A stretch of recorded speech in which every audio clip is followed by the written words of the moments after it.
اسلام کا پہلا سفیر یہ نوجوان صحابی ہے، اور یہ میں کسی عام آدمی کی بات نہیں کر رہا، صحیح بخاری کھول کے پڑھیے، رسول اکرم صلی اللہ علیہ وسلم کی اپنی گواہی موجود ہے۔ مکہ کا قریش کے خاندان سے تعلق رکھنے والا خوبصورت نوجوان، جس کے بدن پہ جو کپڑے ہوتے تھے وہ کوئی اور نہیں پہن سکتا تھا، جس کے جسم پہ جو عطر ہوتا تھا اس کی خوشبو یہ بتا دیتی تھی کہ یہاں سے مصعب بن عمیر گزر کے گیا ہے۔ ہر اعتبار سے شکل خوبصورت، حسین و جمیل، بات مدلل، اور اتنی پیاری بات کیا کرتا تھا کہ اس کے الفاظ جیسے موتی ہوں، لوگ کہتے یہ بات کرتا رہے ہم سنتے رہے۔ سب کی آنکھوں کا تارا تھا، لیکن جب لا الہ الا اللہ محمد الرسول اللہ پڑھا اور جا کے سب سے پہلے اطلاع اپنی ماں کو دی، ماں کو، تو یہ تھا یتیم، لیکن مکہ کا سب سے امیر ترین نوجوان تھا۔ اس کا باپ تاجر تھا، ماں اس کی امیر تھی۔ اس ماں نے جب سنا، فوراً زبان سے یہ نکلا کہ تم نے اس بے دین کا کلمہ پڑھ لیا ہے، اس صابی کا کلمہ پڑھا ہے جو باپ اور دادا کے دین کا باغی ہے۔ باندھا رسیوں سے، کپڑے اتروا دیے، اور پھٹے ہوئے کپڑوں میں ہجرت کر کے حبشہ گیا، پھر وہاں سے مکہ واپس آیا، پھر زمین تنگ کر دی گئی، ماں کی آنکھوں میں وہی غصہ، کوئی اس کے لیے نرم گوشہ نہیں۔ پھر ہجرت کر کے مدینہ منورہ پہنچے۔ آپ کے علم میں شاید نہ ہو، سفیر اسلام جنہیں لقب ملا ہے اس امت میں، وہ حضرت مصعب بن عمیر رضی اللہ تعالیٰ عنہ ہے۔ شکل و شباہت حضور اقدس صلی اللہ علیہ وسلم سے ملتی تھی۔ آپ نے اسلام کا سفیر بنا کے، مدینہ منورہ کی طرف معلم بنا کے، مبلغ بنا کے، داعی بنا کے، اور پہلا استاد بنا کے بھیجا۔ یہ جب آئے، اسعد بن زرارہ رضی اللہ عنہ کے پاس ٹھہرے، کہا ہم نے اسلام کی دعوت دینی ہے، لیکن یہاں لوگ شاید مخالفت کریں۔ وہاں کے رئیس سعد بن معاذ، سعد بن عبادہ، اسید بن حدیر، تین بڑے صحابہ ہیں انصار میں سے جو مدینہ کے رئیس تھے، سردار تھے، ان کے پاس گئے۔ ان کے سامنے جب کلمہ پیش کیا، انہوں نے کہا اسعد بن زرارہ پہ ناراض ہو کے کہ تم نے اس کو جگہ دی ہے، فوراً اس کو یہاں سے نکالو، یہ ہمارے نوجوانوں کو خراب کر رہا ہے، بے دین کر رہا ہے، نکالو اس کو۔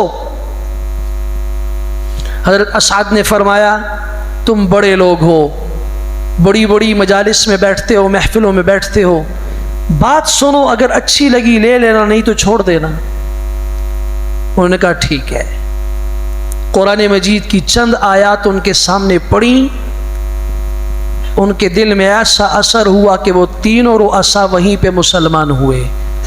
اور جب قوم کا بڑا مسلمان ہو جائے، اسلام کی راہ ہموار ہو جاتی ہے۔ اللہ ہمارے بڑوں کو نیک بنائے۔ بڑا نیک ہو، اس کے پیچھے سارے لوگ نیک ہوتے ہیں۔ بڑا اگر بگڑ جائے تو لوگ تو اسی کے پیچھے چلنے والے ہیں، سارے غلط راستے پہ چلیں گے۔ مدینہ منورہ میں انصار صحابہ مسلمان ہو گئے، اور یہی سبب تھا جس کی وجہ سے امام الانبیاء صلی اللہ علیہ وسلم ہجرت کر کے مدینہ تشریف لائے۔ یہ حالات آئے ان کے اوپر۔ بدر میں مسلمانوں کو جب فتح ملی، ان کا بھائی بھی کفار کی طرف سے کھڑا تھا۔ جب اس کو باندھ کے لایا گیا تو مصعب بن عمیر نے کہا اس جوان کو خوب کس کے باندھو، اس کی ماں بڑی امیر عورت ہے، وہ بڑی رقم دے کے اپنے بیٹے کو چھڑائے گی، مسلمانوں کو غنیمت ملے گی، مسلمانوں کا فائدہ ہو جائے گا۔ تو اس نے کہا مصعب تم اتنے سنگ دل ہو گئے، اسلام نے تمہیں اتنا ظالم کر دیا، تم اپنے بھائی کو نہیں پہچان رہے، تم اپنے بھائی کو کہہ رہے ہو کہ اسے سخت کر کے باندھو۔ تو مصعب بن عمیر کا جو جملہ ہے وہ ہر مسلمان کا عقیدہ ہے، اور مجھے اللہ کی قسم میرا نظریہ بھی یہی ہونا چاہیے۔ مصعب بن عمیر نے کہا میرے بھائی تم نہیں ہو، میرا بھائی وہ مسلمان کلمہ پڑھنے والا ہے جو تمہیں رسیوں سے باندھ رہا ہے۔ احد میں شہید ہوئے، امام الانبیاء صلی اللہ علیہ وسلم کو پتہ چلا، ان کو اٹھایا گیا۔